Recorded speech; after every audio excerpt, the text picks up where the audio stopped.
Good morning all of you. I hope all of you are fit and fine.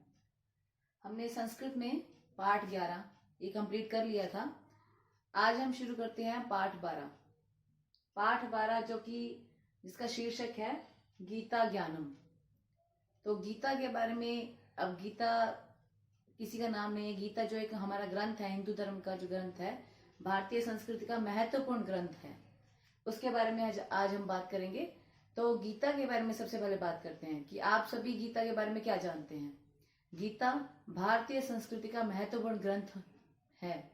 अभी तक जितने भी ग्रंथ हुए हैं उनमें सबसे महत्वपूर्ण ग्रंथ गीता को माना गया है। और इसमें 18 पर्व 700 श्लोक हैं। 18 पर्व और 700 श्लोक ये हमें ज्ञान के साथ साथ जीवन जीने की कला भी सिखाती है। इसके जो रचयिता हैं वो वेद व्यास है। और जो गीता है, ये जो ग्रंथ जो रचा गया है, वो श्री कृष्ण के मुखारविंद से जो ज्ञान निकला था उसको लिखित रूप दिया गया, जो कि हमारे सामने अब प्रस्तुत है गीता के रूप में। यह महाभारत के भीष्म पर्व, भीष्म जो पर्व था, भीष्म पर्व, उसी का एक अंग है। जब अर्जुन महाभारत का युद्ध चल रहा था, जब अर्जुन युद्ध के बीच में उपस्थित थे और दोनों तरफ अपने सगे भाई बंधुओं को देखकर वो मोह में पड़ गए थे। वो सोच रहे थे कि मैं इनको मारकर राज्य जो प्राप्त करूंगा उसका क्या फायदा है, उसका क्या लाभ है। तो श्री कृष्ण ने उसे समझाते हुए कुछ महत्वपूर्ण बातें बताई थी, कुछ ज्ञान दिया था उसे, और उसी ज्ञान को गीता में सुरक्षित रखा गया है। और गीता जो है हमें मतलब लगभग हर भाषा में इसका अनुवाद जो है वो किया गया। इसका ट्रांसलेशन हर भाषा में ही है। और इसकी जो प्रसिद्धि है वो भारत ही नहीं, विदेशों में भी दूर दूर तक फैली हुई है। अब इसका प्रचार और भी बढ़ गया है। यानी कि जब हमें तनाव होता है, चिंता होती है, टेंशन होती है, या जब हम दुविधा में घिरे होते हैं, तब अगर हम गीता का सहारा लेते हैं, गीता को पढ़ते हैं, तो हमारी जो दुविधा होती है या चिंता होती है वो दूर हो जाती है। ये हमें रास्ता दिखाने का कार्य भी करती है। हमारे हर प्रश्न का उत्तर जो है गीता में समाहित है। जिस तरह से अर्जुन जो था वो कर्म से विमुख हो गया था, कर्म करने के लिए आया था, यानी कि युद्ध करने के लिए आया था, परंतु युद्ध न करके वो अपने अस्त्र शस्त्रों को छोड़कर बैठ गया था, मोह में पड़ गया था। तो श्री कृष्ण ने उसे कर्म करने के लिए तत्पर किया था, तैयार किया था। तो हमारा पहला श्लोक भी कर्म पर ही आधारित है। देख लीजिए आप, कर्मण्येवाधिकारस्ते, ये आपने सुना भी होगा बार बार, लेकिन आज हम इसका अर्थ भी करेंगे। आपको भी इसका अर्थ आना चाहिए और आपने इसको लर्न भी करना है, ताकि आप मतलब कुछ अच्छा ग्रहण कर सके। इसलिए, और गीता में सारे वेदों का सार है, सारे वेदों का, यानी कि हमारे पास लगभग 4 वेद हैं, ऋग्वेद, यजुर्वेद, अथर्ववेद, सामवेद। उन सभी बातों का सार जो है गीता में समाहित है। इसलिए आप भी गीता का अध्ययन जरूर करें अपने जीवन में आगे प्रगति के लिए, उन्नति के लिए। तो आज हम शुरू करते हैं गीता के कुछ श्लोक जो हमारी पुस्तक में है, और उसका अर्थ ग्रहण करेंगे और उससे शिक्षा प्राप्त करने की पूरी कोशिश करेंगे। आप सुनेंगे ध्यान से। कर्मण्येवाधिकारस्ते, इसका संधि विच्छेद करेंगे। पहले सबसे पहले ये जो बड़ा शब्द दिखाई दे रहा है, इस बड़े शब्द में 2-3 शब्द हैं। कर्मणि, सबसे पहला है कर्मणि। एव, ये व दिख रहा है ना, ऊपर एक ही मात्रा है, एव। अधिकार, विसर्ग आएगी, और ते। कर्मणि एव अधिकार है ते मीन्स तुम्हारा। यहाँ पर जब अर्जुन कर्म से विमुख हो गया था, तो श्री कृष्ण उसे तत्पर करने के लिए, कर्म में तत्पर करने के लिए कुछ ज्ञानपूर्वक बातें बताते हैं। तो आप भी सुनेंगे ध्यान से। ते मीन्स तुम्हारा, कर्मणि काम करने में ही, कर्म करने में ही, अधिकार है अधिकार हो, कि तुम्हारा कर्म करने में ही अधिकार हो। माँ फलेषु कदाचन, माँ मीन्स नहीं हो, फलेषु फल में, कदाचन कभी भी, कि तुम कर्म करो।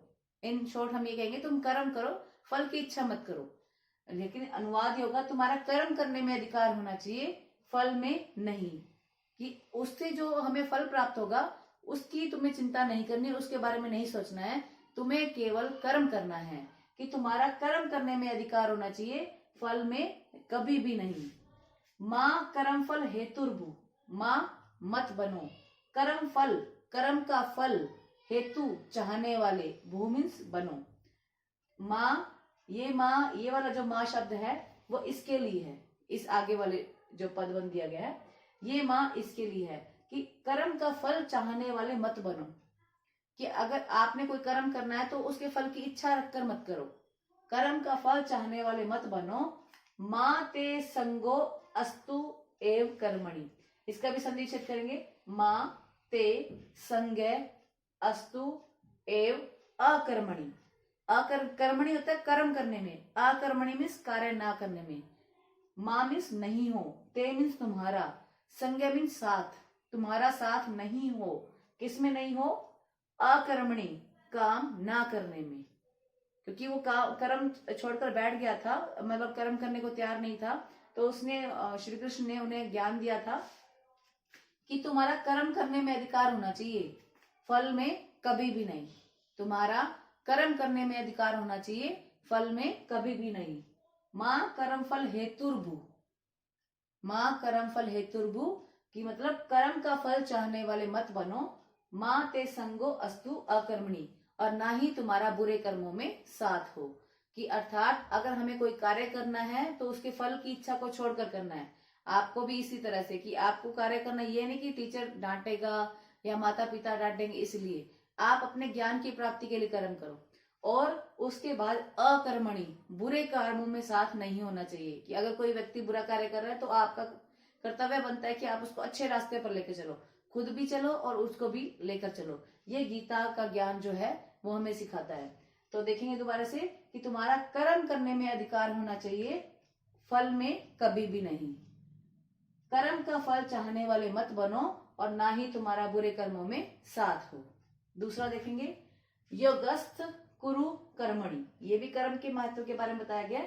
योगस्थ कुरु कर्मणि, योगस्थ मीन एकाग्रचित होकर।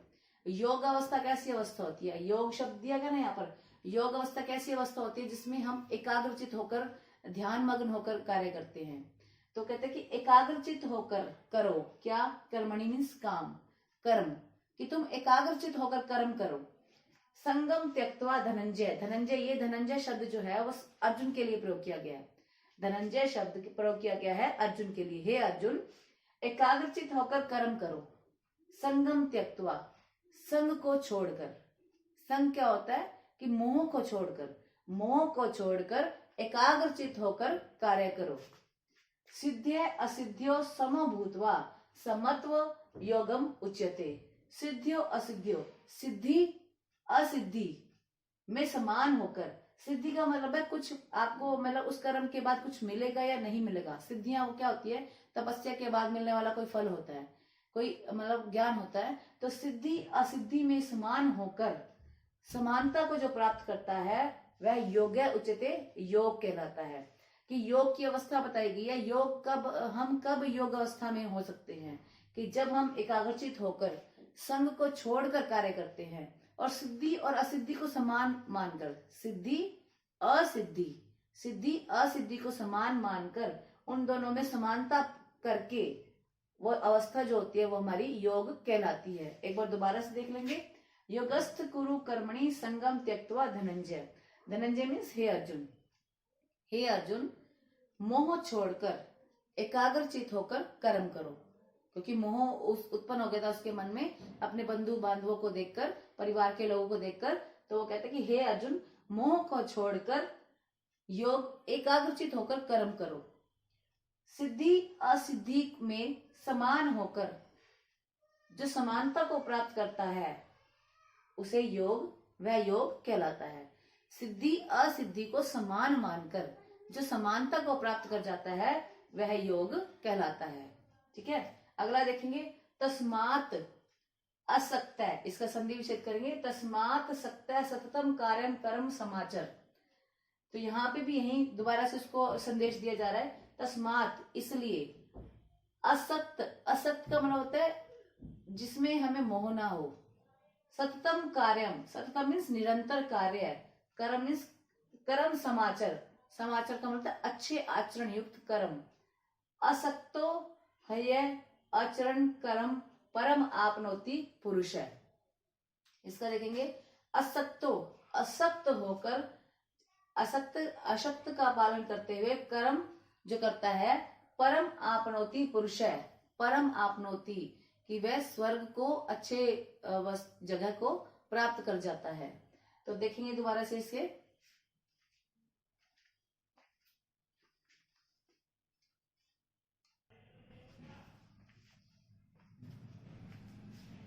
एक बार इसे दोबारा से देख लेंगे। तस्मात् असक्त सततम कार्यम कर्म समाचर। तस्मात् इसलिए, असक्त आसक्ति से रहित, जिसमें लगाव ना हो, मोह ना हो, आसक्ति से रहित, सततम निरंतर, कार्यम कर्म समाचर। समाचर का मतलब आचरण करना। किसका आचरण करना? कार्यम कार्य, कार्य और कर्म दोनों इकट्ठे हैं। इस कार्य का मतलब होता है कर्तव्य है, और इस कर्म का मतलब होता है हमारा कर्म। हमारा कर्म क्या होना चाहिए? हमारा कर्म ये होना चाहिए कि जैसे आप विद्यार्थी जीवन है, विद्यार्थी जीवन में हमारा कर्म क्या है? केवल पढ़ना। इसी तरह से जैसे सैनिक है, सैनिक का कर्म क्या है? देश की रक्षा करना। डॉक्टर का कर्म क्या है? मरीजों की देखभाल करना। अध्यापक का कर्म क्या है? विद्यार्थियों को अच्छी शिक्षा देना। इसी तरह से ये कर्म का मतलब है हमारी ड्यूटी, और ये कार्य का मतलब है हमारा कर्तव्य। कर्तव्य कर्म का आचरण करो, कर्तव्य कर्म का आचरण करो। इसलिए आसक्ति से रहित निरंतर कर्तव्य कर्म का आचरण करते रहो। असक्तो है आचरण कर्म। असक्त मीन्स आसक्ति से रहित, कर्म करता हुआ, आचरण कर्म, कर्म करता हुआ, परम आपनोति पुरुष है मीन्स वह व्यक्ति जो भी कर्म करेगा आसक्ति से रहित, परम मीन्स परमात्मा को प्राप्त कर जाता है। कि जो व्यक्ति आसक्ति से रहित कर्म करता हुआ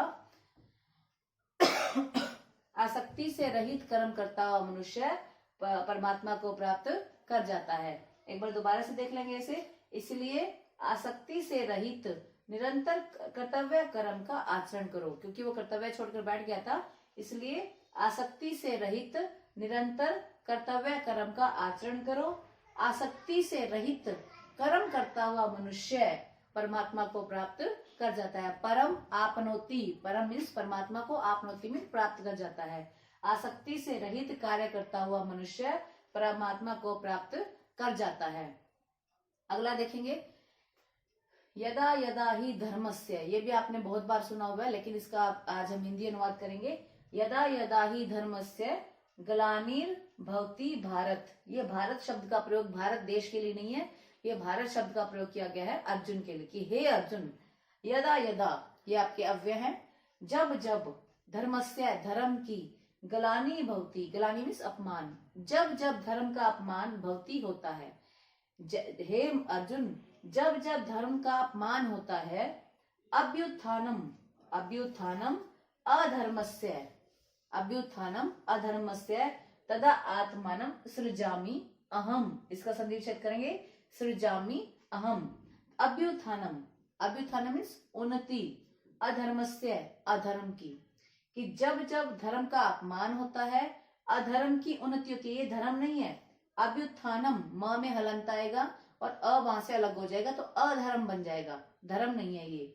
अधर्म की उन्नति होती है, तदा तब आत्मानम अपने आप की, मैं अपने आप की। अब मैं शब्द कहां से आया? अहम से, कि मैं अपने आप की सृजामी उत्पन्न करता हूँ, सृजना करता हूँ, रचना करता हूँ। मैं अपने आप को उत्पन्न करता हूँ। अर्थात वो अपने उत्पत्ति के बारे में बताते हैं कि भगवान की उत्पत्ति कब होती है? कि जब जब धर्म का अपमान होता है और अधर्म की उन्नति होती है, यानी धर्म कम होने लग जाए, धर्म के कार्य कम हो और अधर्म के कार्य ज्यादा हो, तब भगवान जो है उत्पन्न होते हैं। भगवान की उत्पत्ति होती है उन पापों को, उन अधर्म को नष्ट करने के लिए। तो एक बार इन चारों को रिपीट कर आप सभी ध्यान से सुनेंगे और इससे शिक्षा लेने की कोशिश करेंगे और इन्हें अपने जीवन में भी आप उतारेंगे। देखेंगे ध्यान से। कर्मणि एव अधिकार ते मां फलेषु कदाचन, कि तुम्हारा कर्म करने में, ते मीन्स तुम्हारा कर्म करने में अधिकार होना चाहिए, फल में कभी भी नहीं। तुम्हारा कर्म करने में अधिकार होना चाहिए, फल में कभी भी नहीं। मां कर्म फल हेतुर्भू, ये नहीं पढ़ रही हूं मैं अभी। मां कर्म फल हेतुर्भी भू, कि कर्म का फल चाहने वाले मत बनो, कर्म का फल चाहने वाले मत बनो। मां ते संगो अस्तु अकर्मणि, और ना ही तुम्हारा अकर्मणि का मतलब बुरे कर्मों में, और ना ही तुम्हारा बुरे कर्मों में साथ हो। तो यहाँ पे कर्म का महत्व बताया गया है। अगले में भी आपको कर्म का महत्व ही बताया गया, ध्यान से देखेंगे। योगस्थ कुरु कर्मणि, योगस्थ कुरु कर्मणि संगम त्यक्त्वा धनंजय, धनंजय मीन्स मतलब अर्जुन, कि हे अर्जुन मोह को त्याग कर, त्यक्त्वा मीन्स छोड़कर, मोह छोड़कर एकाग्रचित होकर कर्म करो, मोह छोड़कर एकाग्रचित होकर कर्म करो। सिद्धि असिद्धियों, सिद्धि और असिद्धि में समान होकर समानता को प्राप्त किया हुआ योग कहलाता है। ध्यान से देखेंगे, सिद्धि असिद्धि को समान मानकर समानता योग कहलाती है। यानी कि जब हम सिद्धि असिद्धि को समान मान लेते हैं, उस समय जो हमारी अवस्था होती है, जो हम एक उन दोनों को समान मानकर हम समानता को प्राप्त कर जाते हैं, तो उस समय जो हमारी अवस्था होती है वो योग की अवस्था कहलाती है। तो एक बार दोबारा से देख लेंगे कि मोह को छोड़कर एकाग्रचित होकर कर्म करो, सिद्धि असिद्धि को समान मानकर, सिद्धि असिद्धि को समान मानकर समानता, वह समानता योग कहलाती है। सिद्धि असिद्धि में समानता योग कहलाती है। तस्मात् असक्तः, थर्ड है हमारा, तस्मात् असक्तः सततम कार्यम कर्म समाचर। तस्मात् इसलिए, असक्त, असक्त मीन आसक्ति से रहित, लगाव से रहित, मोह से रहित, इसलिए आसक्ति से रहित निरंतर कर्तव्य कर्म का आचरण करो, क्योंकि हमारा कर्तव्य है उस कर्म का आचरण करो। इसलिए आसक्ति से रहित निरंतर कर्तव्य कर्म का आचरण करो। आसक्ति से रहित, आसक्त मीन्स आसक्ति से रहित कर्म करता हुआ कौन? पुरुष है, मनुष्य परमात्मा को प्राप्त कर जाता है। परम आपनोति मीन्स परमात्मा को प्राप्त कर जाता है। आसक्ति से रहित कर्म करता हुआ मनुष्य परमात्मा को प्राप्त कर जाता है। अगले में आपको परमात्मा की उत्पत्ति के बारे में बताएगा कि मनुष्य, भगवान जो है कब धरती पर जन्म लेते हैं। यदा यदा ही धर्मस्य ग्लानिर्भवति भारत, भारत मीन्स हे अर्जुन, हे अर्जुन जब जब धरती की धर्म की हानि होती है, जब जब धरती पर धर्म की हानि होती है। अभ्युत्थानम अधर्मस्य, अधर्म मीन्स अधर्म, बुरे कर्म, अधर्म का, अधर्म में उन्नति होती है, अधर्म की उन्नति होती है। तदा तब आत्मानम सृजामि अहम, तब मैं अपने आप की रचना करता हूँ, तब मैं अपने आप को उत्पन्न करता हूँ। ठीक है, तब मैं अपने आप को उत्पन्न करता हूँ। जब जब धर्म की हानि होती है, अधर्म की उन्नति होती है, उन्नति मीन्स बढ़ जाता है, अधर्म बढ़ जाता है, अधर्म की उन्नति होती है, तब मैं अपने आप को उत्पन्न करता हूँ। तो ये आपकी गीता के 4 श्लोक हैं। अगले 4 हम अगले भाग में करेंगे और इसको आप ध्यान से समझकर अपने उत्तर पुस्तिका में लिखेंगे। और अगर कोई आपको शंका हो, कुछ पूछना हो, तो आप मुझे पूछ भी सकते हैं, कॉल कर लेना, और इसको अच्छे ढंग से करके मुझे जल्दी से जल्दी अपना कार्य करके भेजना। धन्यवाद।